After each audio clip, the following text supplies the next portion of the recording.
everyone, this is Karen with Half Acre Wood. We are a dairy farm and sourdough bakery in Greenville, Florida, and we're also a board member of North Florida Farm Academy. And today we're hopping on to talk to you about our little goat Nightmare. So our little goat Nightmare, he's a little Nubian. He's out of one of our favorite bucks.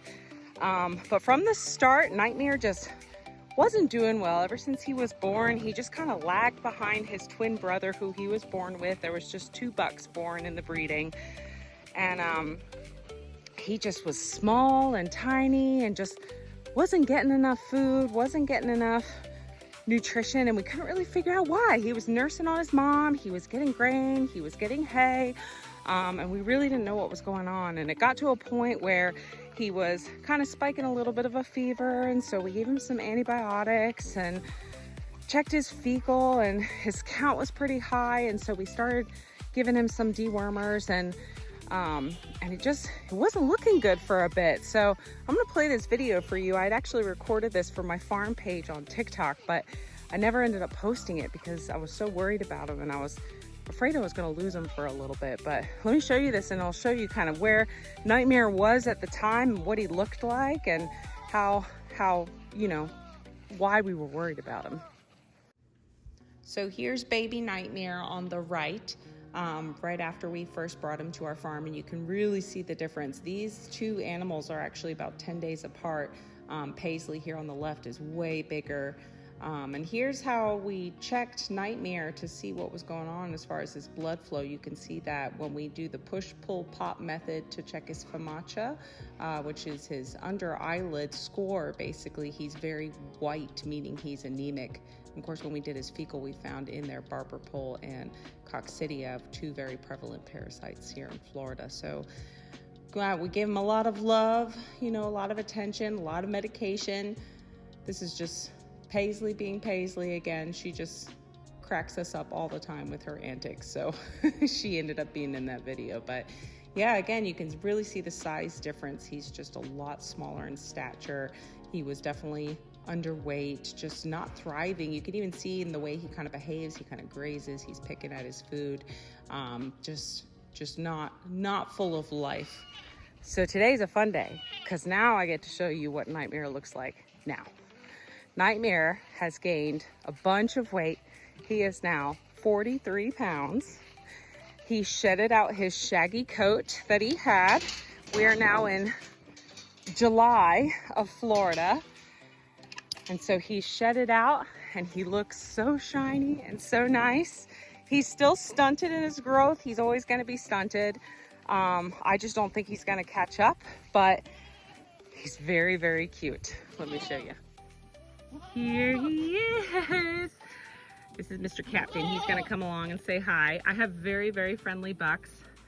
But as you can see, he's got a little tummy on him here. He's still a dairy goat. He's always gonna have this kind of drop right here, but oh my gosh, look at his coat. He's so much smoother. He's so much shinier than he was. You can kind of see still the difference in stature. This is a mini Nubian here, but here's another Nubian who's actually a month younger than he is.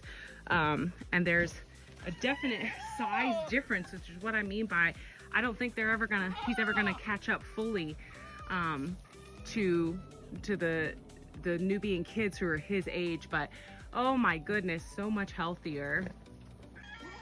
So what we ended up having to do to get this guy back on track, which there were days he was just standing in the corner of the barn just staring at the wall, and it was really scary.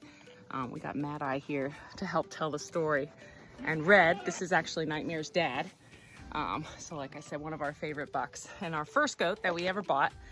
But we had to give him milk. So when we actually brought him to our farm, he was at our friend's farm, and we took him away from his mom because he wasn't doing well. He needed more intensive care.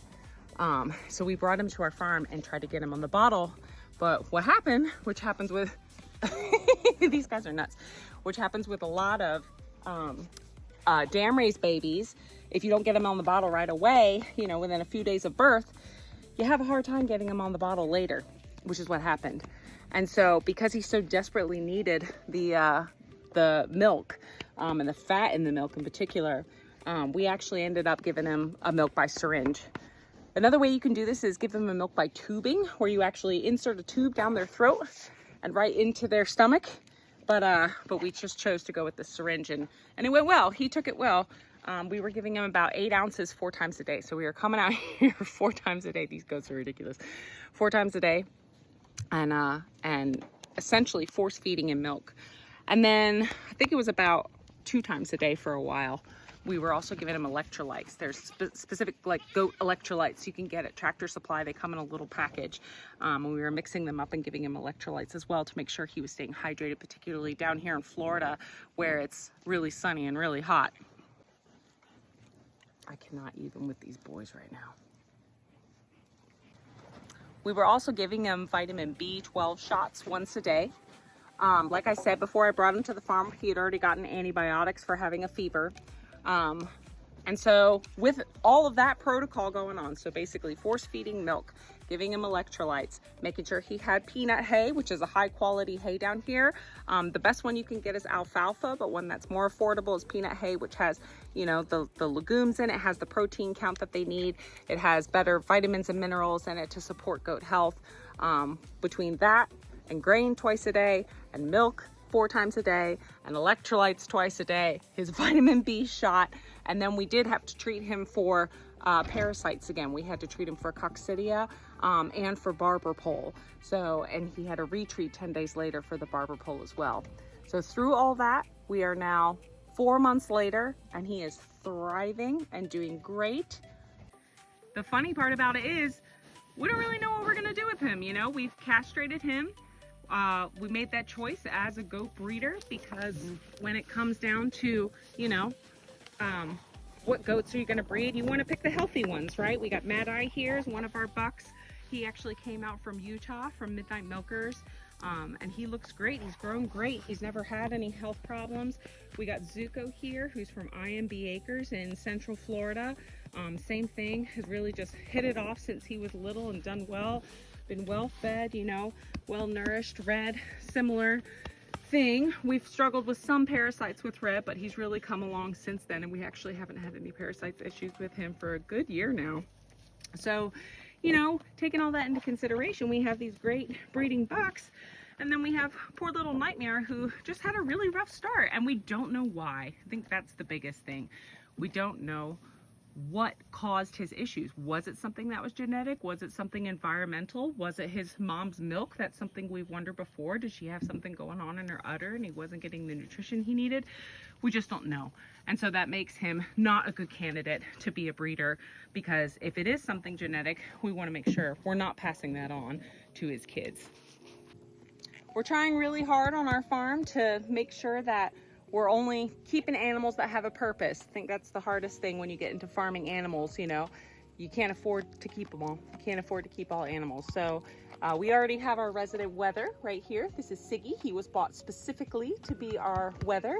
Wethers are great. Wethers are castrated male goats, and they're great to have because they can go in either your buck field or your doe field. So for example, if I take all of my does to a show, except for one, I can just take Siggy here and put him in the doe field, and he can hang out with that doe and keep her company when I leave, because you never want to leave a goat by itself. They're very social creatures and they cannot be left alone. They'll get really upset. But having my one wether means, what do I do with another wether? What's the reason for having him? And unfortunately in his situation, love has just kind of taken over. Unfortunately for us, not unfortunately for him. And we don't really have a reason to keep him, but we just love him. Like I said, we love his dad. His dad's one of our favorite bucks. And so we're just happy that he's here, happy that he's healthy, and just happy that he's a part of our family. So we're so glad he's doing so much better. As far as why is he called Nightmare? Well, his dad's name is Red, or Red Runway. And so when we had a bunch of red babies born in January last year, from all the does he had bred, we were kind of going along the theme and trying to think of names that went along with red to name his babies after. And so there's a song that's called One More Red Nightmare, and we thought that was hilarious. And so this is one more red nightmare right here. Even though he's not registered, won't ever be registered, but that's how he got his name Nightmare. It's not because he was a nightmare to take care of. It's just because we thought that was pretty funny. Huh, bud. Thank you everybody for joining us today. We just wanted to show you our little success, because farming is hard and sometimes it's really devastating. Sometimes you lose some of your animals, and it's really heartbreaking as people who want to work with animals, want to raise animals for our lives. You know, we really fight and struggle to make sure that they're healthy and strong, and so we're happy to share a success story with you guys. Thanks for coming along.